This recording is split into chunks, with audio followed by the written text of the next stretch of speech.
right, this is what you're waking up to on the front page of the Standard today. Uhuru turns to God in Ruto money fight. That is what we have on the front page of the Standard this morning. Asking God to save us all. Former president says he has been forced to foot his bills, contrary to the law. He wonders why State House has not remitted money to his office yet. It is in the budget.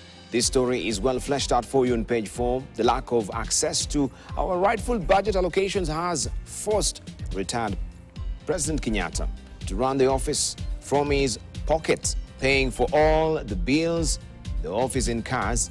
This is what we had from the spokesperson, Kanzen Dena. We shall give you that particular story in a moment. That is what we have on the front page of the Standard. Also on the sidebar there, reject punitive taxes, hustlers plead with MPs. Also looking at the teaser on top here. Secondary schools to lose 20 billion shillings thanks to CBC. Macron, big gamble on snap polls, and focus now on flood effects in mini budget. This is what we have on the business pages of the Standard today. Starlets inches away from glory. That is on page 48 of the Standard today. Also inside, remember, you can get all the wiser as far as Financial Standard is concerned, all tucked away in the publication this morning. Let's see what we have on the front page of the Daily Nation.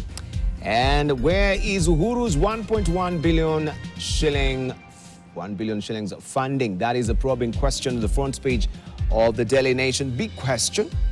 Former President Huru Kenyatta yesterday demanded to know the whereabouts of funds allocated to his office in the past 2 financial years. And even as he accused the State House of frustrating him and his family from accessing their constitutionally sanctioned benefits in ongoing feud with his successor. You have a story on page 4 and 5 of the Daily Nation today. Budget. Mr. Kenyatta's office was allocated 655 million shillings and 503 million shillings in the 2022, 2023 and 2023-2024 fiscal years respectively. That is fiscal years respectively.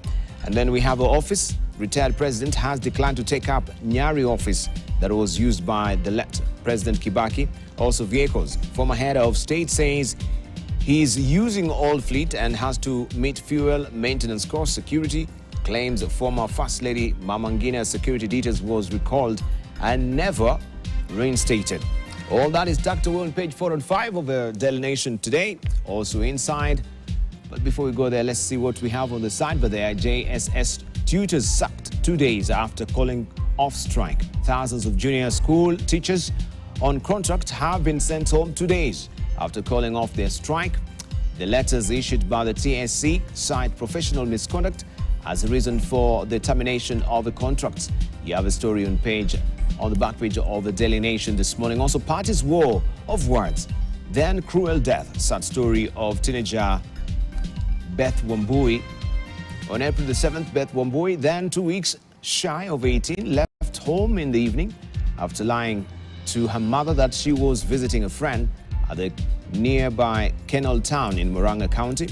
It's later emerged that she had gone to a bar where her peers were throwing a birthday party, which turned deadly. And you have a story on page 3 of the publication today. Kamata Friday is still on as courts throws out petition by lawyers lobby. That is another story you can follow. Also inside ADC's 500 shillings per acre land lease scam.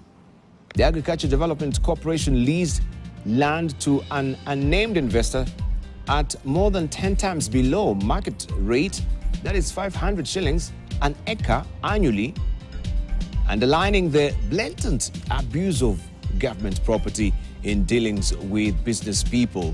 And this is just the height of corruption that we're talking about, where you get an acre of land here for 500 shillings. This is on page 7 of the Daily Nation this morning. Also remember, you have the Healthy Nation coming in handy for you as well. Let's see what the star is holding for us. Today the star is so big, it's a tom, very bulky. And maybe you're listed here because you've not paid your land rates. That's why it is very heavy today. And you have a listing, very teeny tiny. It's not even legible. Surely. Dr. Njikal, can you be able to read anything here? I need glasses. Even if you need glasses, we can't magnify it. You need a magnifying glass, I'm telling you. Because it's got pages and pages. This is from the Nairobi City County Land Rates defaulters. Maybe you're listed here, and this is on the front. This is inside the publication today that comes in handy for you freely every Tuesday in the Star. And you might want to buy it if you've not been submitting your land rates to check out if you've been listed here. That is a sign that you could be flagged very soon. They'll be coming to your doors to check up if why you're not remitting, and you should. This is what the Star is holding. Ruto, Gachagua Rao, Allah is in big dilemma. That is what is on the front page of the Star this morning. Hot potato. No one wants to comment and take sides publicly, fearing reprisal. That is what the flagger is reading. Most believed to side with president, but insiders say Gachagua's backers favored by voters. You have a story on page 4 and 5 of the Star this morning. And also how rebellion trapped man in double lifestyle is another story you can follow inside the Star. Woman changemaker wins award in America. That is in 2003. Jen Anyango started bringing women together to fight for issues that affect them. It says she started by getting a few women to form a chama, which later became a registered self-help group, then a CBO, I should say, not CBD, and much more later an NGO. Her long journey culminated in getting a prestigious award last month in Washington, D.C., USA. She was given an award by Vital Voices and no more taxes. Wanjiku's wish for 2024-2025 budget. And you can follow all that inside the publication today, the Star. Very heavy. All right, let's see what we have on the front page of the People Daily. Just respect me. This is Huru telling Ruto, just respect me. Huru tells Ruto. That is what we have on the front page of the People Daily today. It's all about persecution. In an unprecedented escalation of tension between the president and his predecessor, the son of Jomo demands the dignity that comes with his status as former head of state. And you have a story on page 4 of the People Daily today. Also on the side, finance bill. Experts warn on tax policy, how meditation helps us cope with the world. That is all in the newsbeat inside the People Daily today. How new rules threaten hotels. TSC cracks the whip on intern teachers. This is on page 2 of the People Daily this morning. We have also a related story on the main story there, where a bite from the spokesperson says, to date, the office matter remains unresolved and has not been discussed in any quarter in the recent past. This is what the People Daily is holding for us today. All right, let's buckle down to some business to see what the Business Daily is holding for us. And it seems if you are in a pickle, financial pickle, because you've not been paid your dues by the government, pending bills, nightmare on, it continues as state allocates zero budget for it. This is what we have on the front page of the Business Daily. Treasury goes against promise to start selling arrears, settling, I should say, not selling.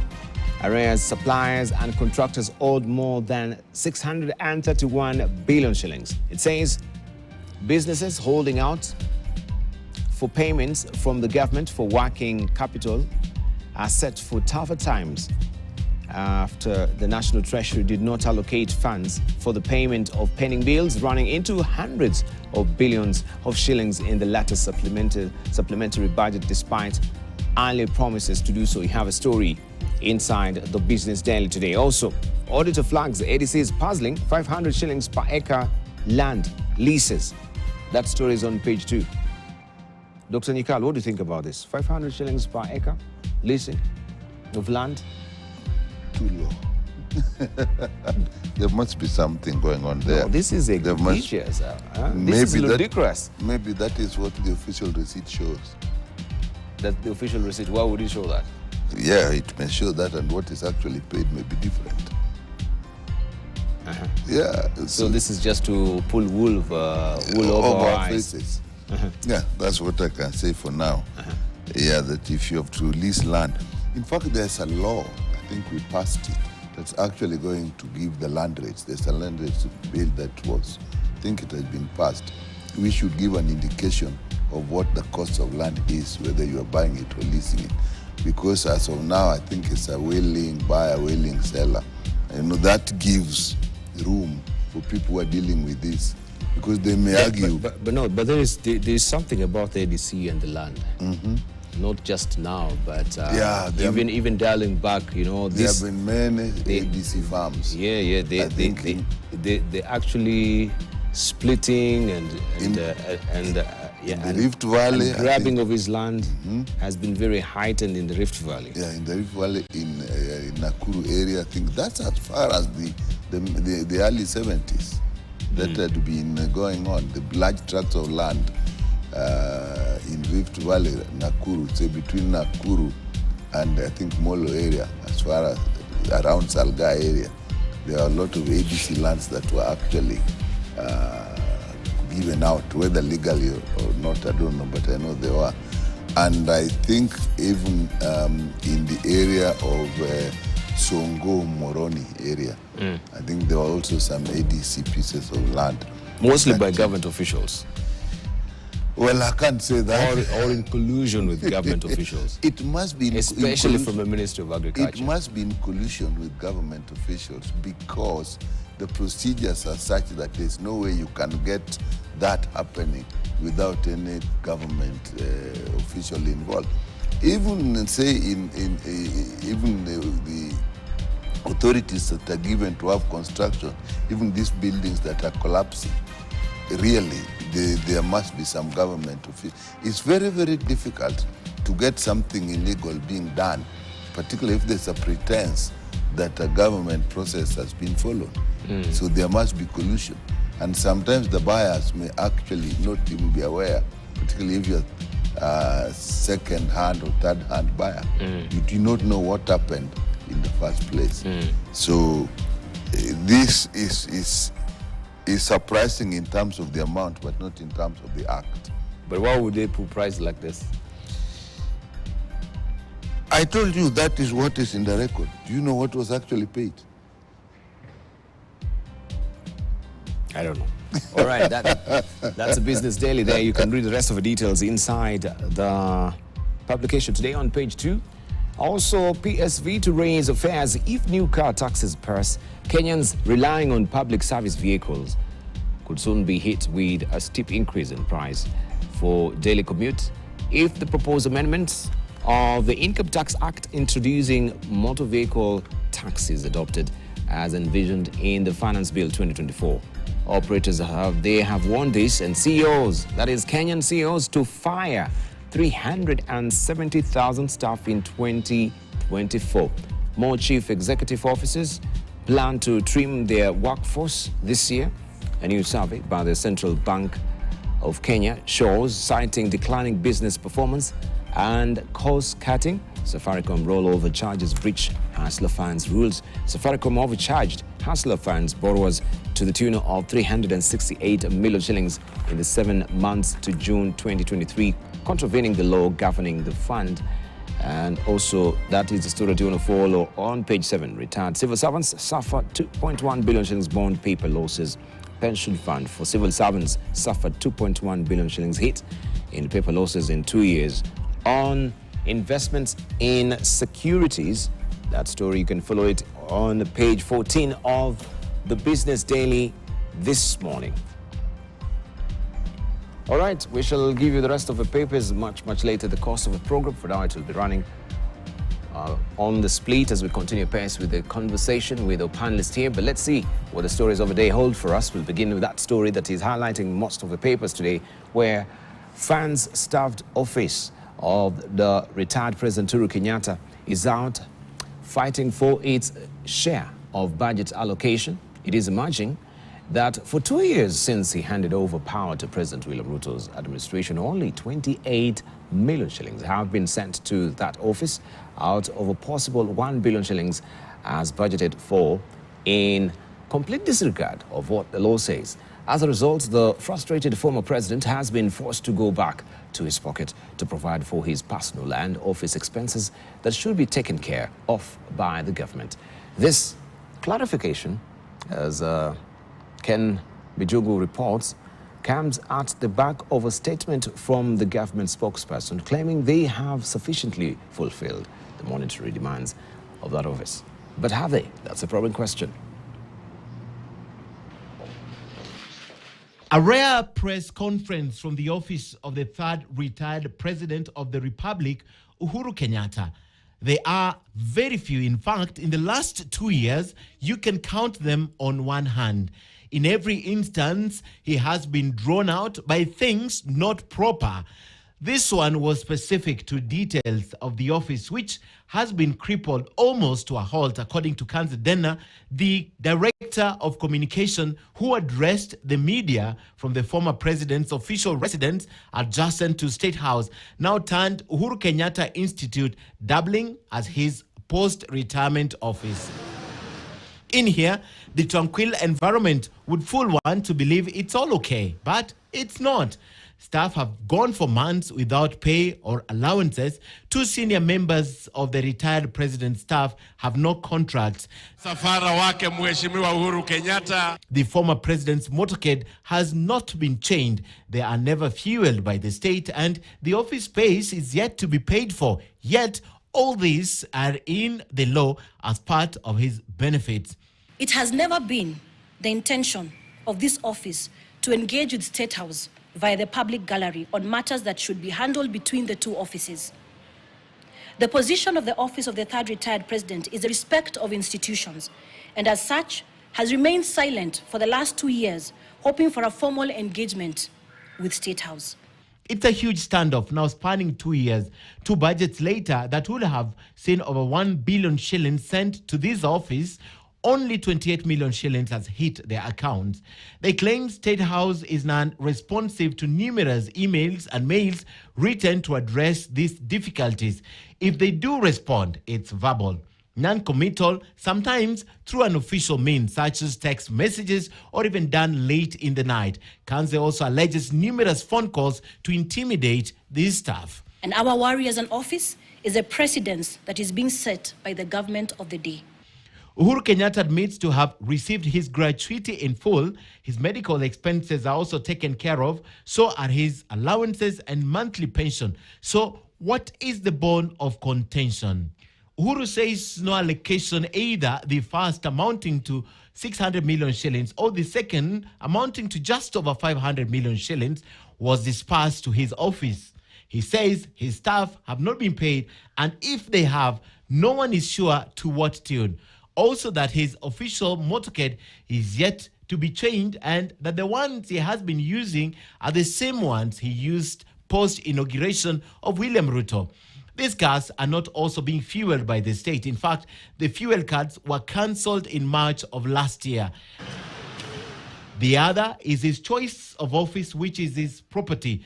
The government is yet to pay for the office space, yet it's within his rights. So far, only 2 trips have been funded by the state as Uhuru executes his peacekeeping mission across the region. The one taken in Ethiopia and that to Burundi. The rest are funded out of his pocket. You see, the quagmire that this office is in is that the office cannot substantiate what has been used and where the monies have been used, since several requests and attempts to get budget returns from the accounting officer, who is the State House Comptroller, have fallen on deaf ears. The law prescribes suitable office space not exceeding 1,000 square meters with appropriate furniture, furnishings, office machines, equipment, and office supplies to be provided and maintained by the government. Kanze says requests to come and value this property has not been heeded to. There is actually a conversation that happened between State House and the AG's office. I'm just not able to have those documents right now, but it alluded to the fact that being able to rent an office that belongs or is related to the family was not a conflict in interest issue. That issue was raised with one of the former retired or one of the beneficiaries. I'm just not able to name who it is right now, but it was concluded by the AG then that is not a conflict of interest. Last year, Uhuru made similar allegations. At that time, the relationship with State House was all but cordial. He was accused of sabotaging the government by sponsoring the Azimio demonstrations. For his alleged role in the protest, his home was raided. The Kenyatta family farm was also raided and livestock stolen. His security and that of his mother, former First Lady Mama Ngina Kenyatta, was withdrawn. Threats were made on his livelihood, including his statutory benefits. To date, the security of his mother is yet to be restored, her statutory entitlement notwithstanding. On the 18th of July 2023, at 7 p.m., all her drivers and security detail allocated to her were withdrawn from their residences via phone. The claims in the media that personnel were reinstated is false. These are the reasons why the office of the retired third President Huru Kenyatta is reading malice and intentional frustrations from State House. But has he reached out to his successor? There is nothing that has necessitated there to be a conversation, because everything it's a rule of law. It's how things need to happen. It's the operations that would require for them to have a conversation. The press conference coming at the back of a very unsettled mountain, seemingly pulling away from the president's camp, led by Deputy President Rigathi Gachagua, who now more than ever before, since the inauguration, seems to be pushing for the Mount Kenya unity. Both the president's allies and his deputies' troops have not shied away from exposing the turbulent relationship. Rigathi and a few other Mount Kenya leaders have since apologized to the retired president, his family, and his mother for what happened, and vowed to press on with the unity they say is of purpose. Ken Mijungu, KTN News. Now, many Kenyans are calling for amendments on some proposed taxes in the 2024 finance bill. The proposed tax on bread and the 2.5% annual tax proposal on motor vehicles, as well as the eco levy, are some of the concerns that they say, if implemented, will negatively affect many Kenyans. And as Jeff Kirui now reports, the executive is set to defend the proposals today before the Finance Committee. So we'll give each a chance of a maximum of 10 minutes. The public hearings on the finance bill by the Finance and National Planning Committee of the National Assembly came to an end Monday as Kenyans stand up to give their views on the contentious bill. And one thing consistent with most of the speakers is the proposed VAT on bread, which they unequivocally opposed. Bread is staple food in Kenya, especially for low-income earners. The taxation will raise the cost of living with devastating impact on the economic welfare of the citizens. Hiyo mkati ambayo unaona, tafadhali, I know it is very sweet, but tafadhali usihakikisha ya kwamba iko tax free. The 2.5% proposed motor vehicle tax also raising concerns among Kenyans who want the proposal removed. It is badly conceived because it becomes a tax on assets, a tax on wealth. Now, when you tax wealth, there is something fundamentally wrong with taxing wealth. What taxes should be, taxes should only be when money changes hands and property changes hands. This tax will make the cost of transport very expensive and passing it down to us as the population. The proposal on increasing tax on confectionery, cigarettes and alcoholic drinks for many is a welcomed move. The 2024 finance bill proposes tax on alcoholic drinks based on the strength, with higher alcohol content attracting higher taxes. So that way it encourages overall lower consumption of alcohol, with the obvious attendant public health benefits and the benefits for the national economies. Some of the side effects that tobacco consumption has brought to our country is health hazards. We've all seen there have been various health hazards such as lung cancers. The public hearing concluded Monday with a number of proposals from members of the public and various stakeholders. For some, it is an exercise in futility.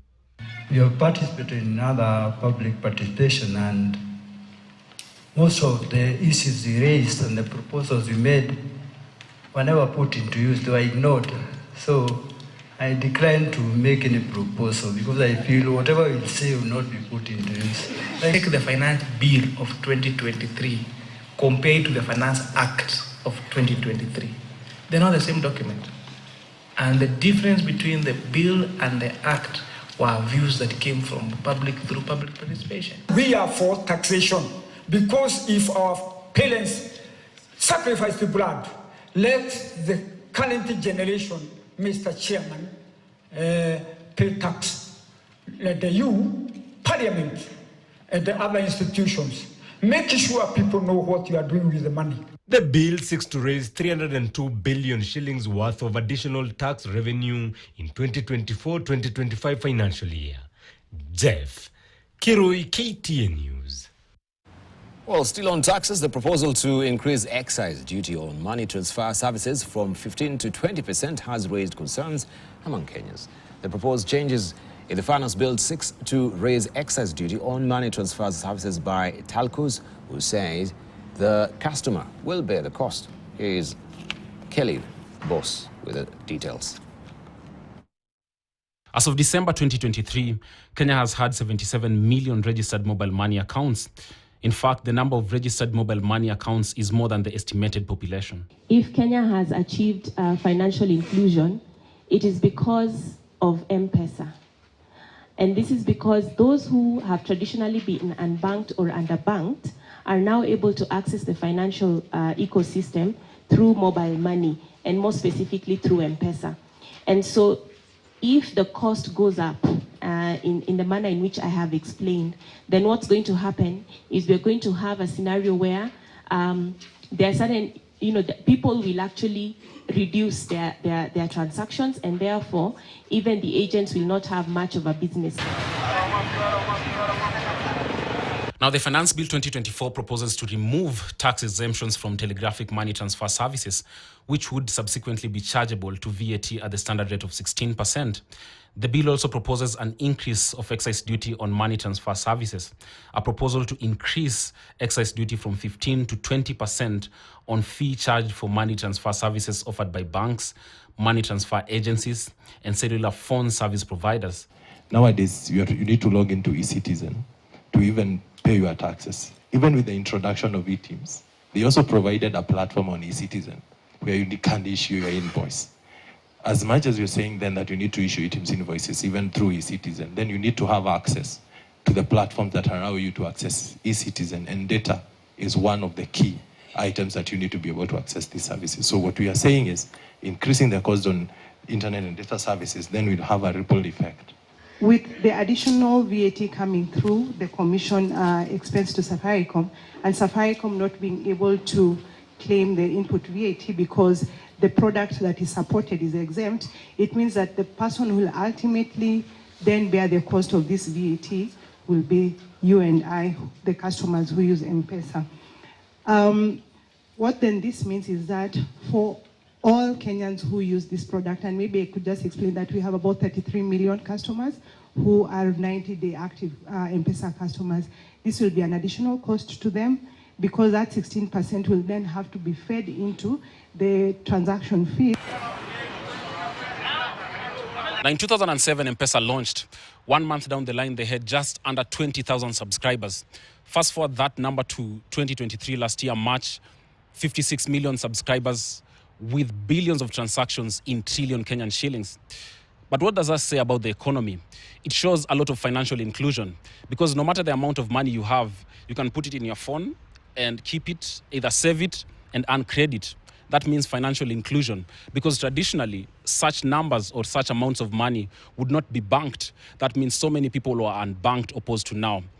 And with the new finance bill, the proposals that are in there, they are said to exclude some of these people. Kelly Boss, KTN News. Many thanks indeed, Kelly Boss. Now the government has reduced this financial year's overall budget by 0.46 billion shillings from 3.981 trillion shillings to 3.848 trillion shillings. This is a reduction of 3.3%. This comes after President William Ruto signed into law the Supplementary Appropriation Bill 2024 and the Division of Revenue Bill 2024 at State House, Nairobi on Monday. Innocent Ogaro has more. The new laws unlock the resources that will catalyze economic performance and enhance service delivery. The Supplementary Appropriation Act 2024 now reduces 32.6 billion shillings from various budget allocations. With the rationalization of expenditures, the law authorizes the spending of 102 billion shillings from the Consolidated Fund for the year ending June 30th, 2024. The education budget has been enhanced, with the university education receiving 4.4 billion shillings and secondary education 1.1 billion shillings. Development spending has been redirected to priority areas and reduced by 75.2 billion shillings, while 51.1 billion shillings has been allocated for emerging pressing needs. The law also regularizes 23.6 billion shillings expenditure under Article 223 of the Constitution that allows financing of emergencies and later approval by Parliament. These expenditures include emergency interventions such as 4.3 billion shillings to the State Department for Arid and Semi-Arid Areas and regional development for humanitarian support to those who were affected by floods. The bill advances the administration's fiscal consolidation plan through expenditure rationalization. In that endeavor, the bill reduces the overall budget for financial year 2023-2024 by Kenya shillings 132.46 billion from Kenya shillings 3,981.53 billion to Kenya shillings 3,848.07 billion. Additionally, 3 billion shillings has been allocated to the Department of Internal Security for El Nino disaster management and another 3 billion for the fertilizer subsidy program. 1 billion has been allocated for emergency rehabilitation of roads. Additionally, 11.4 billion shillings has been set aside for the Kenya Revenue Authority to enhance revenue collection efforts. In addition, 2 billion has been allocated to the medical insurance for the National Police Service. The approved additional expenditures are set to address emergency interventions over destruction caused by the El Nino rains and other critical needs.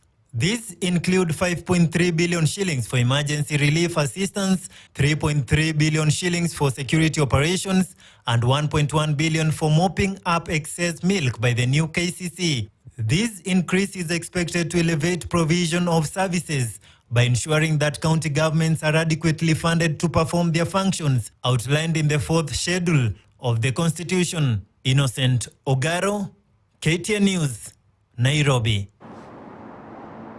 Let's turn the track now to some politics, where leaders from Western Kenya have warned against the emergence of competing factions within the Kenya Kwanza administration.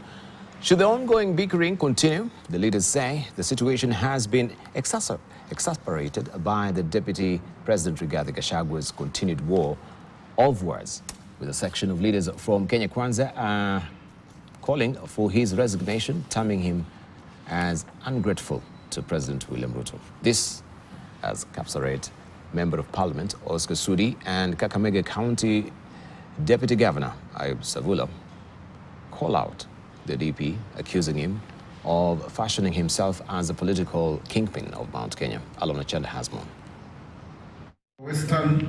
It is an open secret that troubles engulfing the Kenya Kwanza administration continue threatening to rock the once solid political outfit, with some leaders openly calling out Deputy President Rigathi Gachagua, accusing him of being the genesis of the turmoil. Webuye West MP Martin Wanyonyi now daring the second in command to resign if he feels shortchanged instead of brewing discord. Sisi tumeomba ya kwamba Mheshimiwa Rigiji apevwe kwa mtu mwingine, akwe Deputy President William Samuel Ruto, na kama atapevwe, katiba yetu iko clear within the constitution on how parliament can force Mheshimiwa or the Deputy President to step aside, to resign, and pave way for somebody else to help William Ruto build the Republic of Kenya unite Kenya and move this country forward. I want to ask you, my boss, our deputy president, is that how you want to pay William Samoei Ruto? That you have begun to speak the language of the opposition. Regarding these recent utterances, and especially on Sunday during the Akurino celebrations in Nakuru, where he laid bare how he encountered frustrations while seeking transport to attend to official duties, painted a man no longer in comfort and a political marriage punctuated with mistreatment. To a Western. Out of fear of a reincarnation of the Tanga and Kieleweke groupings in the former ruling party Jubilee, leaders have warned that should the bickering not be forestalled, then a state deja vu which is counterproductive will be witnessed. Sisi kama wanasiasa tusikawanye serikali yetu kwa vipande viwili ili waseme Waluke ni ya huyu, Sinali sijui ni ya huyu. Hapana, tunataka serikali hii ni moja, Rais William Ruto na Gachagua wafanye kazi kwa pamoja kama viongozi wetu wa nchi hii, bila kuleta uchochezi na kusema hii na hii. Hapana, hataki watu ya nyunyunyu katika serikali. Hiyo ndiyo ilifanya hata mimi nikafungwa, kwa vile nilitake side ya upande mwingine.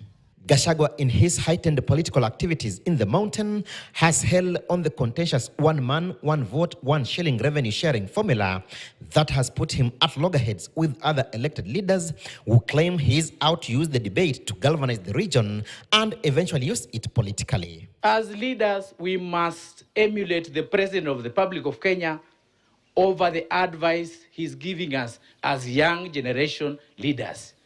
Me, I don't understand at all, kingpin of Luya land, kingpin of Kikuyu land, kingpin of Luo land.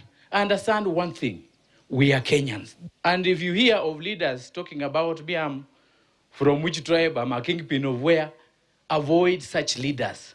Shida viongozi wengi ni waongo. Mambo wanaongea mchana na mambo wanaongea usiku ni mambo tofauti. Na hiyo ndio tunataka tuseme, wakati ya ugawanya watu ilipita na wakati. Hii ni wakati ya kuunganisha watu wote. Unajua, mimi nasikia watu wengine wanasema ati wanatafuta kitu inaitwa kingpin.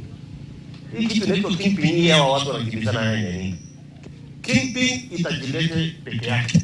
Ikifika wakati wananchi watajua ni nani anafaa kupewa uongozi. Rigathi has, however, remained adamant and defiant despite the onslaught, and the impending UDA party's elections appear to be its major acid test as to whether the center will hold. Alan Ochanda, KTN News. All right, that shapes the stories that we want to also discuss as well this morning. The biggest one being, of course, that particular story of Huru Kenyatta and raising concerns on why he has not been receiving his dues. That is, the pension dues as far as his office is concerned. And so earlier, of course, statement from the spokesperson, Kanzadena.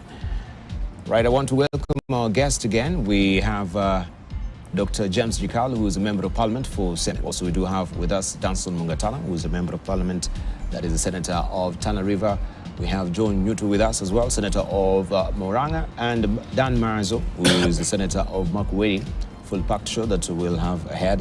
And of course, also, you're welcome to drive a show with me. You can share your contributions, find your questions on our X handle at KTN News at Dibalaner. That is where you can share your sentiments. Right, we've heard from Dr. Nikal. Let me hear from Danson Mungatana. Good to see you, sir.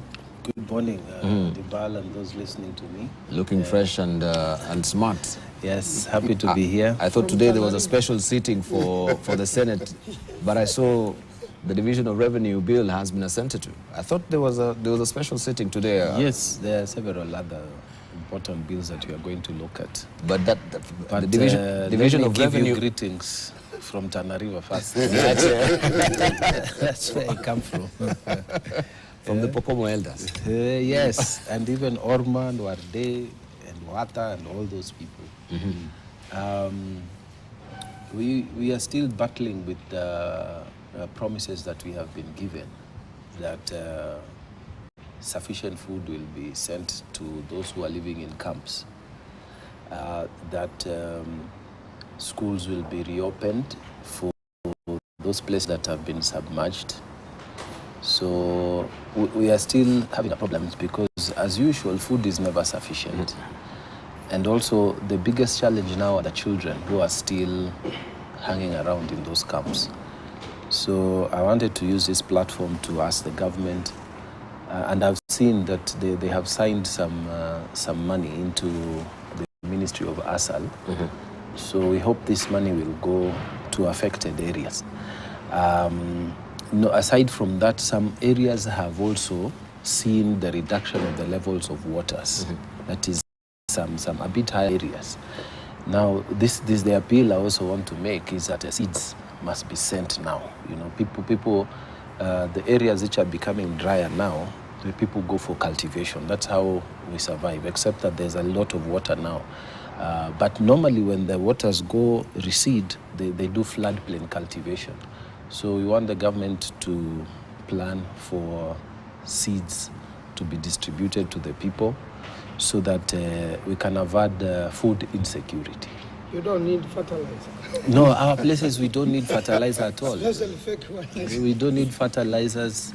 I think even in Kitui, Makueni, people don't need, our neighbors, they also don't need fertilizer. It's just the seed to be put there and we shall have food security. Otherwise, we thank God, we haven't been seeing people dying of late. Yeah. Mogoka has not come your way? We have a problem because all the coast governors, with I think except Tana River, and I've also not seen Lamu, are pending their signatures to that. But in solidarity, the people of the coast, we are not supporting that Mogoka business because of the effects it is having on our youth and the whole population. That people are not working, they are sitting waiting for the Mogoka car to arrive. You know, we really want that to change, and it has some family effects and so on. But that whole thing of people are sitting waiting for the Mogoka car to arrive, I think that thing must come to an end. And I'm very happy with the efforts that the Kwale governor is putting, the efforts the Mombasa governor is putting, and the efforts the Kilifi governor is putting. I cannot say the same for my governor in Tana River, because even in his Madaraka Day speech, he did not come clear to say that he wants action taken. So for us, it's not the way we would see.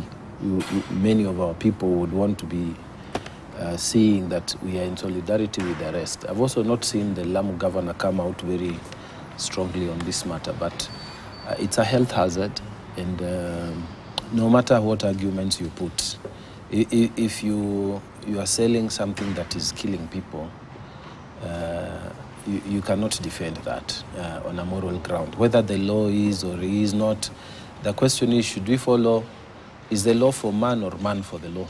And Jesus Christ clarified that issue and said the law was for man, not man for the law. Okay? So that if your donkey has fallen in a place and it's a Sabbath day, the law prohibits you from lifting it up, you should lift it up, because that law is supposed to serve you, not the other way around. So if Mogoka is killing people and the law is against us, you should take action, not to wait for the law. The law can follow us, because that law is supposed to save the people, not the other way around, not the law to save itself. Otherwise, we shouldn't have fought for independence, because the law was clear that Muzungu was superior. We should not have asked the Muzungu to surrender the land, because the law was clear, the Muzungu law. So the question is, do you have an obligation to obey immoral laws? And that's a philosophical question that whenever you answer, it is in favor of the people. The people have no obligation to obey any immoral laws. So that's the position I have taken as Senator of Tana River. If people want us to go to court, let us go to court, argue whatever we want to argue. But the thing is, we do not want Mogoka. It is hurting our people, and the effects are terrible. So I am in support and in solidarity with the leaders of the coast. All right. Let's hear from John. Good morning. Good to see you. Good to see you, Dibal. Good morning. Good morning. I thought I would have seen you at the Corino congregation there. Yeah, honestly praying. Well, I was scoping around. I couldn't see your face. Well, thank you, Dibal, even for checking out to see whether my face was there. I was not able to make it to the Corino annual prayer conference because I had some other engagements in churches in Murang'a. I spent my day with a church called ACC&S, that is African Christian Churches and Schools, in a place called in the Katanga constituency. And so I was not able to join the Corino, but of course I was able to follow what transpired there. And there are many things that happened. But talking about what my colleague, Senator Mungatana, has prosecuted about Muguka, I think we really need to have a discussion on this matter. Yes, it is true that we need to protect our children, especially, and that we need to protect every Kenyan. And if Muguka is destructive to the health of anybody, and especially the children, then I think it's a matter that needs to be addressed. But then we have to be fair to everyone, because I have heard the argument of leaders coming from Muguka growing areas, and they are saying that, tobacco also is harmful to health. And nobody has banned tobacco. I have heard them put across that argument. And they say, although you know that alcohol is also harmful, but then we cannot have, slap a ban on alcohol and tobacco. And I think their case is about, and as I speak about this, I think I'm non-partisan because no Muguka comes from Murang'a and I represent Murang'a. But then as a Kenyan, I think we need to be fair to everybody. So I think it should be balance of. I'm not really sure that Senator Mungatana has any data of people who have been killed by Muguka. I don't think it kills, but of course it's destructive, just like tobacco and alcohol is. So I think what needs to be done is to have a good regulation. I mean, to regulate the sale and use of Muguka. Protect children, because that is very important. Otherwise, any adult in Kenya, any parent in Kenya would not want to see a child exposed to such or other drugs. So I think it's a debate that needs to be taken. I think the Muguka growing counties and the coast counties, the leadership in those counties need to sit down and be honest with one another, look at what needs to be done, because again, Muguka growing is an economic activity, just like tobacco growing is an economic activity, barley that makes alcohol and that kind of thing. So I think we need to have a debate and maybe see whether we can be able to reach an agreement. Right. Okay, Dan Marzo? Yes. Today you slept through the alarm.